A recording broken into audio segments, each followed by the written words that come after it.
This is the worst humanitarian crisis in the history of the Americas. What happens next in Venezuela? The country has been decapitated and the US is seemingly in control or not. Let's find out. This is Interference. Welcome back to the Brussels Signal studio. We're doing Venezuela today and we have a special guest. His name is, I've been practicing, Jorge Jraissati.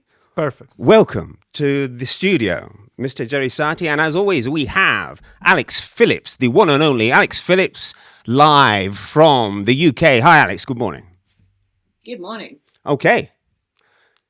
Are you in favor of what has happened, Jorge, in Venezuela? Your leader has been deposed by President Trump. Good thing or bad thing? First of all, he's not my leader because Maduro lost the elections last year. And in fact, he has been unwilling to have free and fair elections for a decade.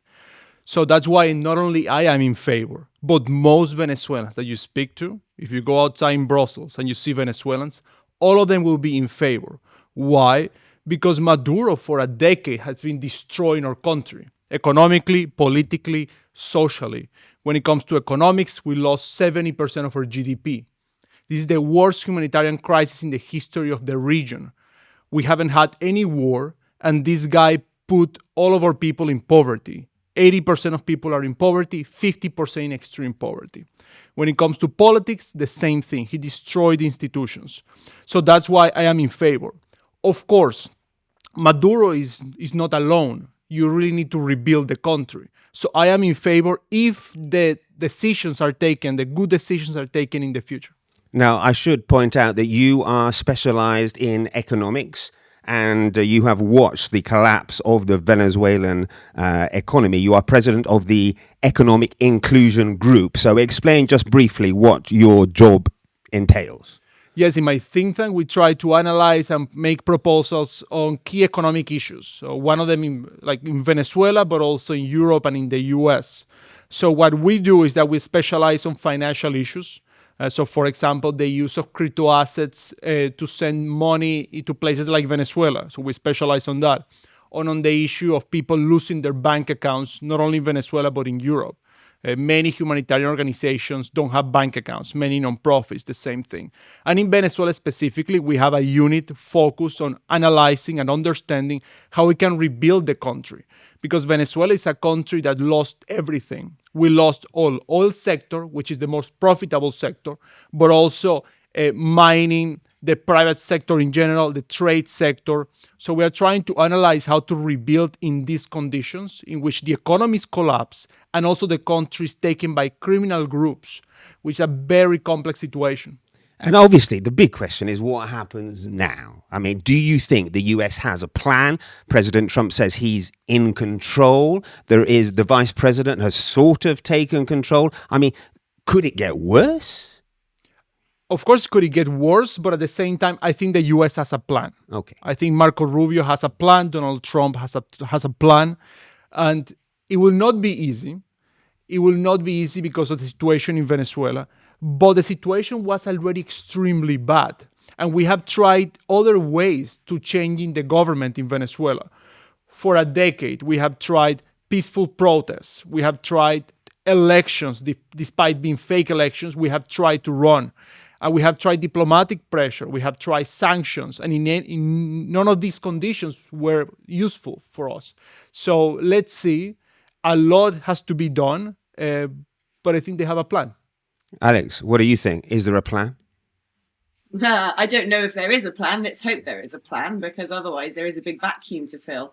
But what I do find interesting is the international community's response to this, because everyone knows Maduro is a bad guy. Everybody knows he has basically ransacked his own country, that he ran a gangsterland narco state. And we could see that America had decided it wasn't going to tolerate this anymore. But all the hand-wringing over international law has rather surprised me, because I think that is probably a little bit in part due to Trump derangement syndrome. We've seen America throughout history be interventionist, whether you're looking at Vietnam or Korea or countries in the Middle East.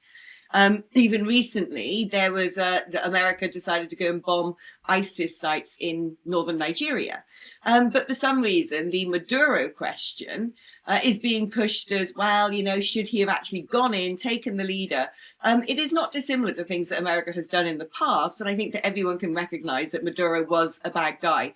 So how things are handled now in the aftermath is going to be absolutely critical. And of course, it does shine a light as well on how assertive Trumpism is going to be when it comes to geopolitics. Right. I mean, this is the point that you often hear here in Brussels. It's this rule of law point. You've been meeting with people in the EU institutions. Does this come up a lot? Yes, it's a question, of course. But Maduro is the one who broke the international law in the first place. But he's a violent guy, and he's killed millions of people. He's tortured. They have a torture chamber in the middle of Caracas that they're closing up. So that's my answer. I'm not a lawyer, but the issue is that Maduro has been putting... First of all, he created a drug-dealing machinery in Venezuela. So he turned the state into a narco state. Second of all, he has been evading sanctions for many years, EU sanctions and American sanctions. There is Iranian cells in Venezuela. There is drones being assembled in Venezuela. There is North Korea. There is Russia in Venezuela. There is Chinese influence. So Maduro broke the international law in the first place. And if something is not working, I think everybody should be happy that somebody's fixing it. And what's been the reaction of Europe? Is there one reaction, or are countries split? Because there have been reports that some countries are more sympathetic, have been more sympathetic towards the Maduro regime. Is that true?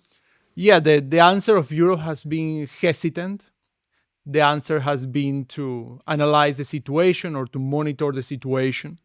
There is some countries that are more in favor of Maduro than others. Which ones? Spain, for example. So Spain has more, I would say, connections in Venezuela in that way. But I believe that eventually, sooner than later, all countries will realize that Maduro went too far. He went too far because he became a national security threat for Venezuelans and a regional security for Latin America. Maduro is not only a story of socialism or ideologies. I think people should not understand it that way. The Spaniards should understand that. Maduro really turned Venezuela into a dictatorship. He turned it into a failed state. He destroyed the economy. This is not a matter of being a conservative or not being a conservative. It's a matter of allowing people to have decency. Like Venezuelans this Christmas, all of us, we spend Christmas without our families. All of our families are like this. You have a mother living in Colombia, you have a grandfather living in Brazil, you have the daughter living in the US, and this situation is not sustainable. It's not something that I will wish to anybody. And so are they going to go back now, the diaspora? Many people will come back. Many people will come back. Others will bring investments to Venezuela. And I believe everybody will contribute in a way. This is something that I emphasize, is that for this operation to be successful, for what the Americans did to be successful, Venezuelans have to contribute. They need to be at the center of this. They need to contribute, I believe, economically. So there has to be ways in which Venezuelans put money into the reconstruction of Venezuela. And at the same time, people like myself, people that have the training, the education, the commitment, we need to come back. It's not easy because we're going to a country that is extremely dangerous. And we're going to a country in which the situation is extremely difficult.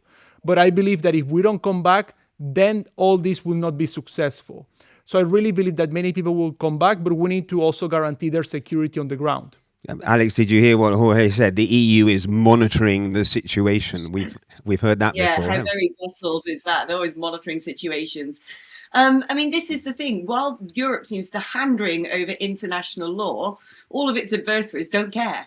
You know, they regard international law as a sort of flippancy, a very sort of thin filigree that they can ignore if they want to, or even weaponize against Europe, which we have seen through the acts of grey zone warfare with illegal migration, where all too often it is international law underpinning Europe's inability to manage its own borders.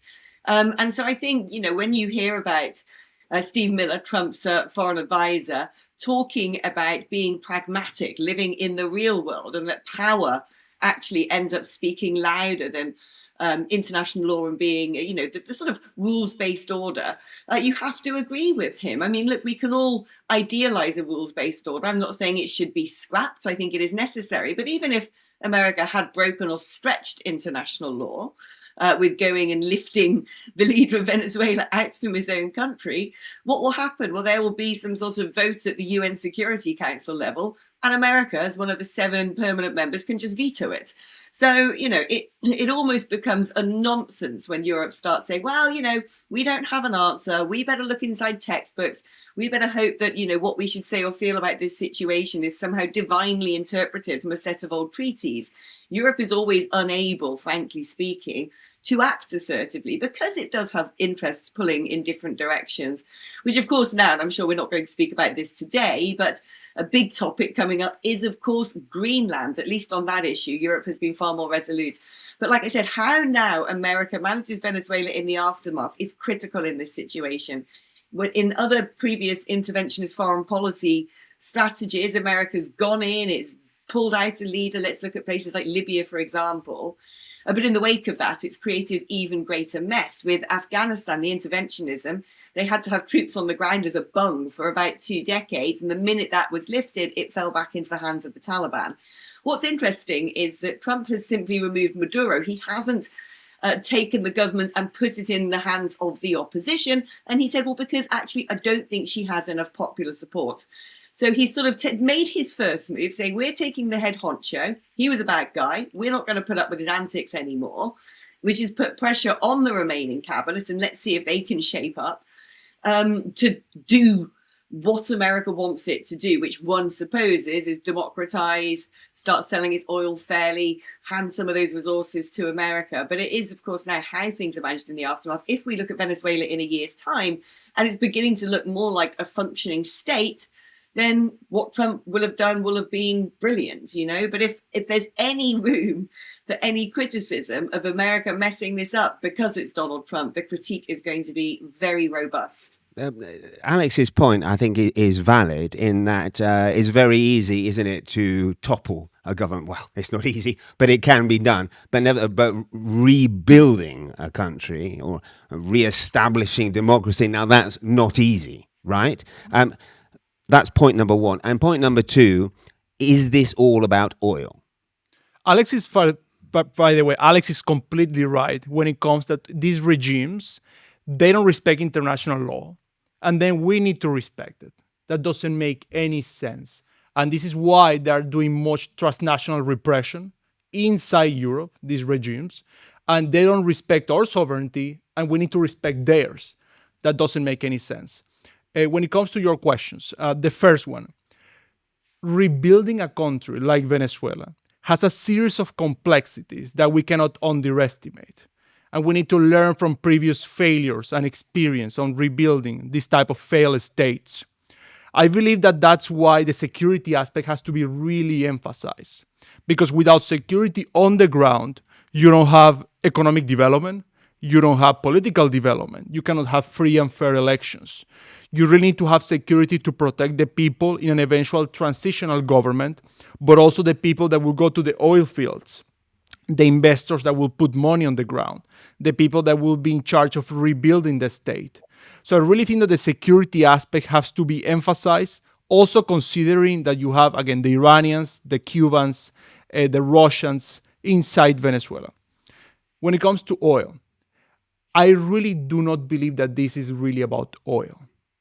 It's way bigger than that. And I believe the statistics and the evidence is in my favor on this claim. Venezuelan oil, because of how destroyed the oil industry is not that you can bring back oil in a day or in a year.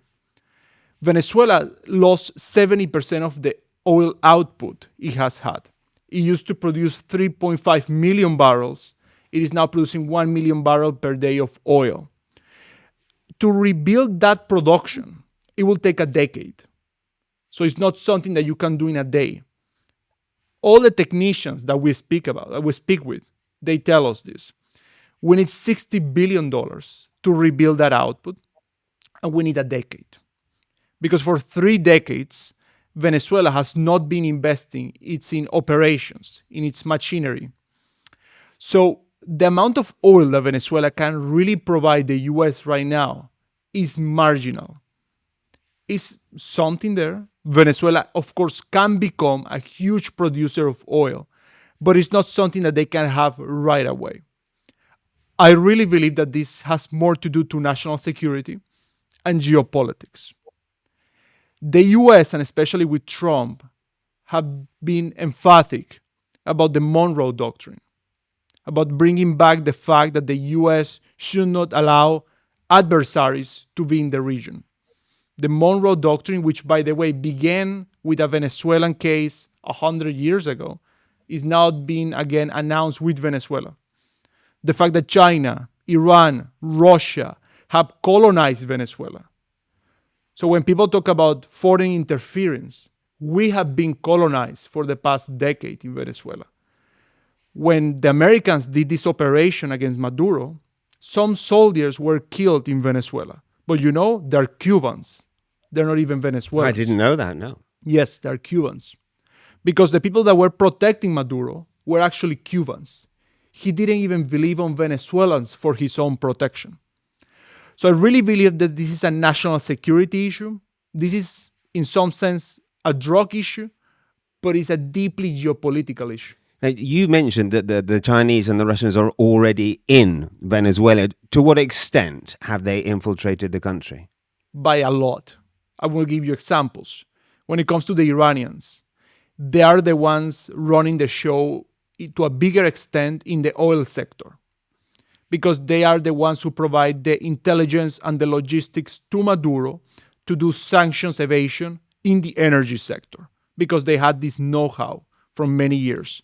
So they rebuilt the refineries, they were trying to rebuild production. And they have huge amount of influence when it comes to the private sector. And there has been many reports that they do assembling of drones in Venezuela. When it comes to Syrians, they have a lot of influence in Venezuela, Chinese economic influence in Venezuela, and Russians and Cubans, a lot of military, or I would say, security interest and intelligence inside Venezuela. And what about the rest of Latin America? I mean, this has put the cat among the pigeons, as we say in England. They're pretty worried, aren't they? Obviously, the states that are less favorable towards Trump and the US, such as Cuba, think that they might be next. Do you think this is going to be a domino effect? Are other states going to find their leaders whisked off to a court in New York? I think that most Latin American countries are actually relieved about it. Of course, there is those who are concerned, etc., but many are very relieved because their own stability of their own countries can be undermined by what's happening in Venezuela. For example, think about a country like Colombia. You have a failed state in your border in Venezuela, a drug-dealing narco state in your border that is sending you millions of migrants. Nobody wants to have that. So countries and head of states have been way more optimistic about this process than anybody would have thought. I think because of this fact. I think that Latin America as a whole is tired of Maduro. It has become a huge problem. Of course, everybody who is more conservative doesn't like Maduro because of Maduro represents. Maduro was also financing radical groups in all Latin American countries and in the Caribbean countries. And also the people at the left, they must be able to distanciate themselves from Maduro because, again, this is something that nobody wants to be associated with. So I really think that Maduro has become an issue for the region. Colombia, imagine receiving millions of migrants under that condition. And if Venezuela doesn't change, there will be a point in which there will be millions of more migrants coming to the region. Alex, what's the view from London? Is Keir Starmer sympathetic towards the Chavista regime? Sir Keir Starmer is as useful as Sir Keir Starmer is in any situation where he's sort of bleating on about, international law, sitting on the fence. He hasn't given support. He hasn't spoken out against it. Just word soup, really, because he is a human rights lawyer. So that's what you would expect from him. But Venezuela is interesting because it has put other countries on notice. What Trump has said is, okay, if you come and mess about in our backyard, as Jorge was saying, you know, when you look at Venezuela right on America's doorstep, we know Latin American countries are used to fly in lots of illegal migrants to then get into America itself because illegal migration is being used as an act of grey zone warfare. Trump said, well, I'm not going to put up with this. We're going to do something about this. No one is going to take advantage of or pull one over on America. And so other states surrounding America have been put on notice. I mean, Mexico, interestingly, I think Trump's already done a pretty good job in Mexico to try and really cut back the amount of illegal migration flowing over the border and start tackling some of the Mexican drug cartels as well. I'm personally, and look, I think the way people regard what Trump has done depends on how you regard Trump, because he is showing that he's going to do what he likes, how he likes, and believes he can act with impunity. So if you like Donald Trump and you think that his ambition is to rebuild the West, to fortify Anglophone interests, to try and make the Western world strong and standing up against the axis of both the BRICS group of nations or the Crinklies, if you wanted to look at it through the prism of China, Russia, North Korea, Iran, and also OPEC, of course. OPEC are arguably very weakened by Trump now having access to the extra 17% of the world's oil supply that Venezuela can give him. So how you regard this power play really depends on how you regard Donald Trump, because if he is on your team through your perception, you're going to be cheering him on and you're going to like the fact that he's being interventionist. If you're anti-Trumpian or you're worried about what he might do next, you might be looking at the approach to extracting Maduro from Venezuela and say, okay, well, that's, that has definitely fired a significant warning shot. Jorge, to finish off, I want to ask you how bad things are in Venezuela, because, we talked about the figure, 70 to 80% of GDP lost. That's unheard of outside of a war. And you also mentioned before we started that many people now have to rely on cryptocurrency because the banking system has collapsed. Can you just give a few real life examples as to how bad things are in Venezuela for common people, please? The situation in Venezuela economically is way worse than anything you can imagine. Because of hyperinflation, your salary got totally liquidated in Venezuela. So for the regular people out there, what Venezuelans have been living for years is the fact that the salaries become nothing in a day or two. So they really need to find ways to spend money quickly. Otherwise, the value of the money goes down. Inflation in Venezuela has exceeded 1,000% since 2017. This is something that is unheard of without any context of war. We lost, as you mentioned, over 70% of our GDP, meaning for the people out there that your income right now is only 30% of what it used to be, while at the same time, things are way more expensive because nobody's producing anything. So everything has to be imported from other countries. People are surviving through remittances, so family members who go outside and send them money, because wages in Venezuela, in fact, technically, are less than $1 per day. Wages in the private sector in Venezuela are roughly $200 per month. In the public sector, is even less. So most people rely on a family member who sends them money. Many people live together in a house and they try to just spend for food. Nobody spends for anything else. But at the same time in Venezuela, you see that there is people who are extremely, extremely rich because of corruption. So while if you are a father or a mother and you see that your son has to leave the country because inside there's no opportunities, you will see the son of the corrupt people with the best cars ever, with a lot of dollars in cash, spending like crazy.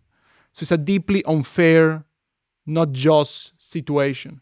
It's extremely demoralizing for many people. So this has been life in Venezuela. This is the worst humanitarian crisis in the history of the Americas. It is the worst migratory crisis that has not been involved in any war. So right now, if we think about this biggest migratory crisis, is Syria, is Ukraine, and is Venezuela. So life in Venezuela is way worse than people can even imagine. People are eating, honestly, they cannot eat in many occasions. So people are losing weight. They have been losing weight. So it's very similar to what you see in Cuba, where people need to have as a breakfast bread with oil. And because they cannot afford to have eggs, they cannot afford to have meat, they cannot afford to have anything. And the role of cryptocurrency? Yes, of course. So in Venezuela, the banking system is destroyed. So all the banks, the payment system, everything was totally collapsed. So what people start doing to overcome the situation is that they start going to crypto assets to find financial inclusion tools for them. So they start using primarily two mechanisms. They start using stable coins, primarily USDT, Tether, and they start using Bitcoin. And through these mechanisms, people provide themselves financial inclusion, payment mechanisms, and ways to also save money, especially with Bitcoin. This is a development that I think we need to study very closely because it means that these new tools are providing freedom and economic opportunities to these people. And keep in mind, the vast majority of the people in the world, they live in broken financial systems. They live in they live in high inflationary environments, or they live in places where the banking system do not reach out to them. In Latin America, generally, only a minority of people uses banking the way you and I use banking in Europe. And more, these new tools are providing these people opportunities. I really believe that for the reconstruction of Venezuela, we will need to incorporate this aspect, the crypto assets aspect, because people will naturally want fast and rapid solutions so that they can be part of the economy. And the banking system can be more slow to rebuild. But through crypto assets, I really think that we have a chance to build it fast. Yeah, that's fascinating. Okay. And that's all we've got time for. Listen, Jorge, thanks for coming into the studio. That was fascinating. Thanks as always, Alex. Good to see you. Good to see you on the other side of the screen as well. Join us next time for Interference. Bye-bye.